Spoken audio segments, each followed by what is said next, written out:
जय राम जय राम श्री राम जय राम जय राम श्री राम जय राम जय राम श्री राम जय राम जय राम श्री राम जय राम जय राम श्री राम जय राम जय राम श्री राम जय राम जय राम श्री राम जय राम जय राम श्री राम जय राम जय राम श्री राम जय राम जय राम श्री राम कृपा श्री राम जय राम जय राम श्री राम जय राम जय राम श्री राम जय राम जय राम श्री राम जय राम जय राम। बोली साहब रामचंद्र महाराज जी की है। आज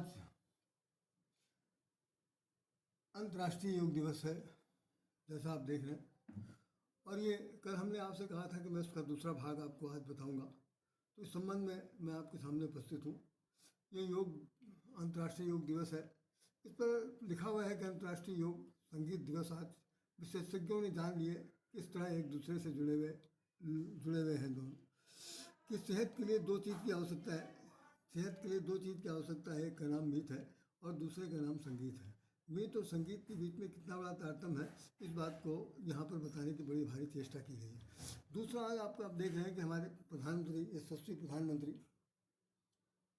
प्रधानमंत्री विश्व के एक नुमाइंदे, विश्व के एक अग्रदूत के रूप में, भारत के अग्रदूत के रूप में, और कहना चाहिए कि सबसे ज़्यादा अपने भारत का विजय की पताका फहराने वाले माननीय प्रधानमंत्री नरेंद्र मोदी जी या वो योगा कर रहे हैं। और उनके ठीक बगल में उत्तर प्रदेश के मुख्यमंत्री माननीय योगी श्री आदित्यनाथ जी विराजमान हैं। आदि योगी आदित्यनाथ जी भी दिखाई पड़ रहे हैं। ये विज्ञापन है आपके उत्तर प्रदेश सरकार का, जिसमें दिखाया जा रहा कि यह स्पष्ट है कि योग एकजुट करने वाली शक्ति बन गया है। योग एकजुट करने वाली शक्ति बन गया है, जो विभिन्न संस्कृतियों पृष्ठभूमियों को के लोगों को एक साथ लाना चाहता है। ये नरेंद्र मोदी जी कर रहे हैं। नरेंद्र मोदी साहब ने ये भी कहा कि विशाखापट्टनम में इन्होंने ये कल कार्यक्रम संपन्न किया था। उसके अंदर लिखा था विशाखापट्टनम में 3 लाख लोगों के साथ योग करते हुए प्रधानमंत्री ने दुनिया को संदेश दिया। और संदेश क्या दिया, आप जरा देखिए, लिखा हुआ है। संदेश क्या दिया उन्होंने? सबसे बड़ा संदेश उन्होंने दिया कि योग दिखा रहा है शांति का मार्ग। योग दिखा रहा है शांति का मार्ग। प्रधानमंत्री जी विशाखापट्टनम से ये बात कह रहे हैं कि अगर योग संसार में आज अंतर्राष्ट्रीय स्तर पर है, तो संसार में शांति का मार्ग दिखाने के लिए चल रहा। विशाखापट्टनम में 3 लाख लोगों के साथ योग करते हुए प्रधानमंत्री दिखाई पड़े। यहाँ पर देख रहे हैं आप, सियाचिन से लेकर के कन्याकुमारी तक योग में हुआ। लिखा हुआ है सियाचिन से लेकर के कन्याकुमारी तक योग हुआ सारा देश। यहाँ पर अमित शाह साहब अहमदाबाद में शनिवार को अंतर्राष्ट्रीय योग दिवस में शामिल हुए। यहाँ पर दिखाई पड़ रहे हैं आपको, ये शाह साहब हैं। और यहाँ पर ओम बिरला साहब हैं, लोकसभा के अध्यक्ष ओम बिरला साहब दिखाई पड़ रहे हैं। यहाँ पर आपकी वो है जो क्या कहते हैं, निर्मला सीतारमण करके नाम की जो केंद्रीय वित्त मंत्री हैं, निर्मला सीतारमण जी दिखाई पड़ रही हैं। इसके बाद यहाँ पर गडकरी साहब हैं। ये भी नागपुर में नितिन गडकरी साहब ने ये किया, गडकरी किया। और उसके बाद आप देखेंगे भारत के राष्ट्रपति महामहिम राष्ट्रपति मुर्मू आपको दिखाई पड़ा। ये देहरादून में, अहमदाबाद में गृह मंत्री शाह, राष्ट्रपति मुर्मू ने देहरादून में उन्होंने ये कार्यक्रम किया। और राजनाथ सिंह को आप गौर से देख लें, राजनाथ सिंह ने जवानों के साथ ये योगा अभ्यास किया। एक बात यहाँ पर देखा, उत्तर प्रदेश की राजधानी लखनऊ में विभिन्न पार्कों में जो आयोजन किए गए पब्लिकली, सार्वजनिक रूप से, उसमें एक खास बात लिखी गई जो हमारे अखबार ने लिखा है, वो बहुत ही अच्छी बात लिखी है कि आसन से आसान कर रहे हैं ज़िंदगी। आसन से आसान कर रहे हैं ज़िंदगी। ये बहुत सुंदर लाइन है, इस पर अगर हम अमल किया जाए तो मैं समझता हूँ बहुत कुछ बोला जा सकता है। आइए हम लोग इस पर थोड़ी सी चर्चा करते हैं, उसके बाद। ओहो, अभी तक हम लोग जो कुछ देख रहे थे योग का तात्पर्य सबसे बड़ा क्या बताया था कि योग जो है वो जैसे हमारे जीवन में गुणा भाग घटाना, गुणा जोड़ घटाना, गुणा भाग, ये चार चीज़ें होती हैं समाजशास्त्र में, तो इसका बड़ा भारी उपयोग किया जाता है। तो जो कुछ भी हमें अब 25 वर्ष की आयु तक हमें सब कुछ जोड़ना है। कैसे जोड़ना है? ज्ञान के द्वारा, ज्ञान की संग्रह के द्वारा, कि ज्ञान से बड़ा कोई धन नहीं है। तो ज्ञान के धन को संग्रह करके अपने जीवन को सुधारने के लिए सब कुछ करना भी वो एक योग की परिभाषा आती है। योग को केवल आप शारीरिक क्रिया के अंतर्गत मत ना मानिए, ये मानना बहुत बड़ी भूल होगी। भगवान श्री कृष्ण ने गीता में जो तीन योग बताया कि पहला ज्ञान योग, कर्म योग, भक्ति योग।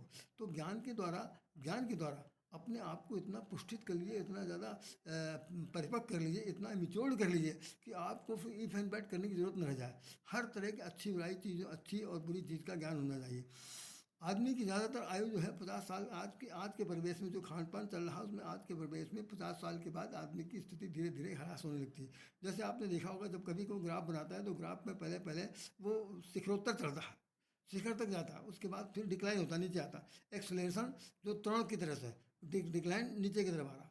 तो हम लोग के जीवन में 50 के बाद घटोतरी शुरू हो जाता। ऐसी स्थिति में हम लोगों को क्या चाहिए कि भाई अब जितना समय हमें हमेशा हमेशा एक जैसा नहीं रहता, और चेहरा हमारा आपका बताता है कि भाई अब अवस्था परिवर्तन हो रहा है, चेहरे पर कमियां आ रही, किसी की झुर्री पड़ रही, किसी गाल गड्ढे में जा रहा है, किसी की आंखें धसी जा रही, किसी कुछ हो रहा है।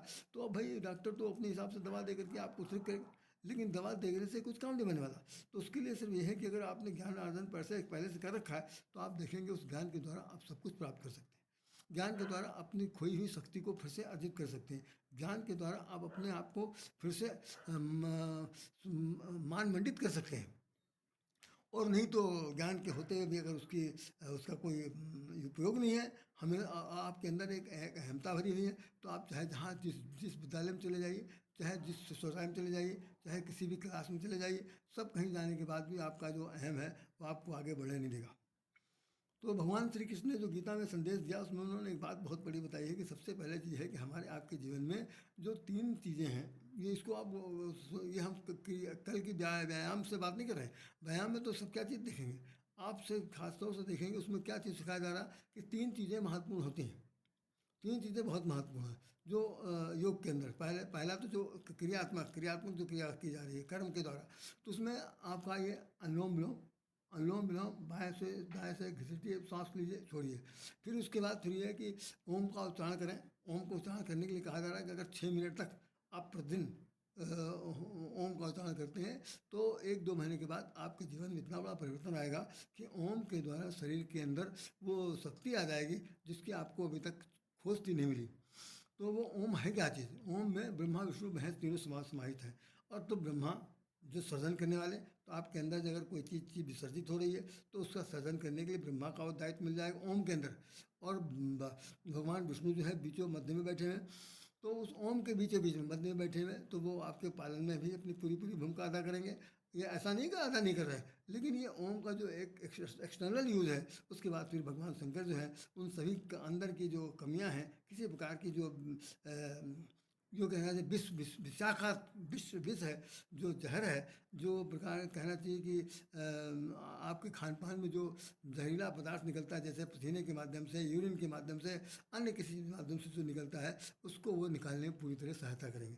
तो ब्रह्मा विष्णु महेश तीनों लोगों के आपके का जो स्वर उच्चारण होता है वो ओम से शुरू होता है। ओम,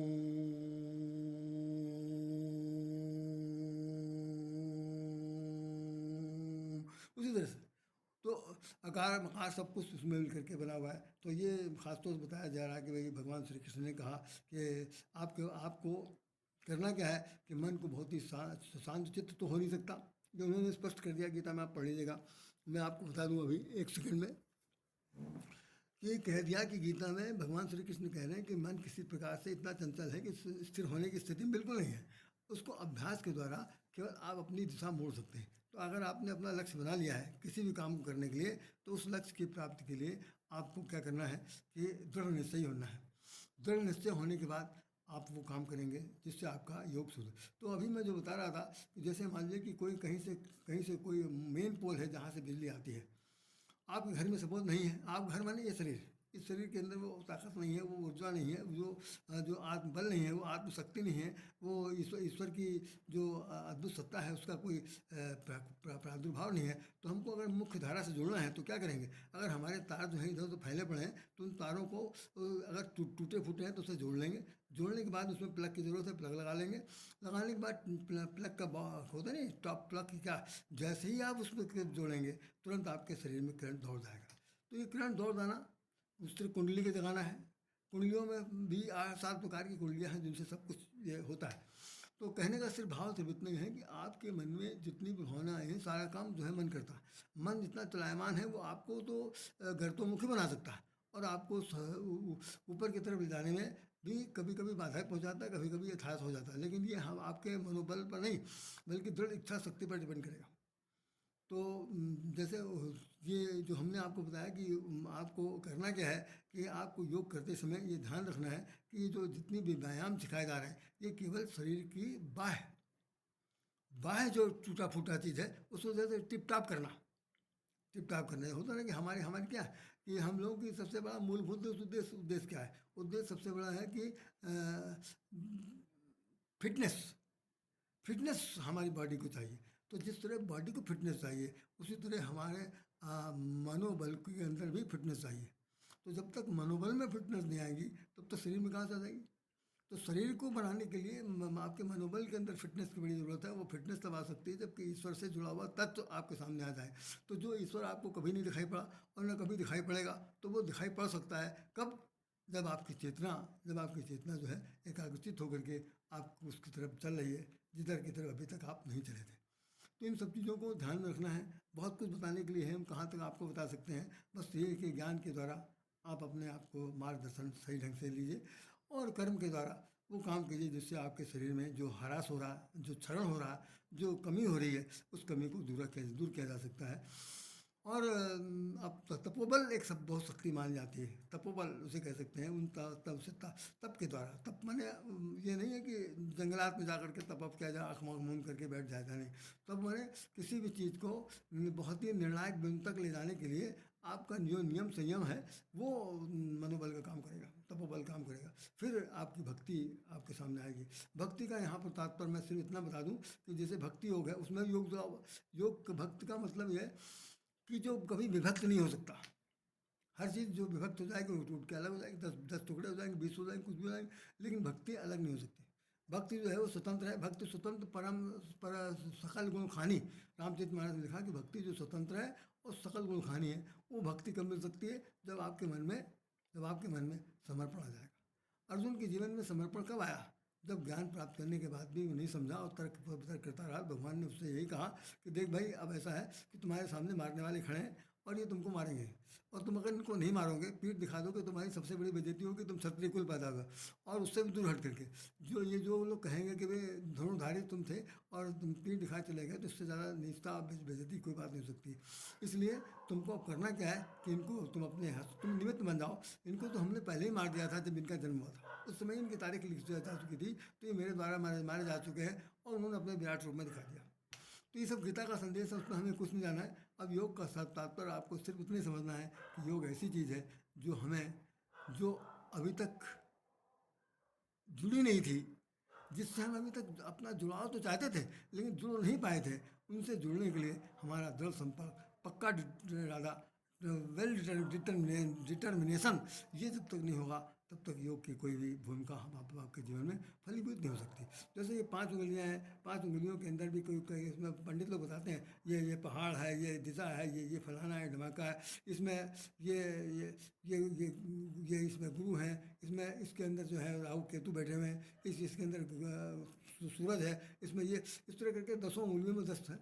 तो ग्रह तो 9 है लेकिन 10वां ग्रह जिसे जुपिटर कहते हैं। तो सब 10 ग्रह जब हमारे शरीर में हैं तो जो ग्रहों पर प्रभाव पड़ रहा प्रभाव हमारे ऊपर पड़ रहा और उन्हीं के द्वारा ही हम लोग कहीं पर कभी कोई नीच का होगा, कभी कोई ऊंच का होगा, तो उसके द्वारा ही हमारे शरीर में तरह तरह के परिवर्तन आते हैं।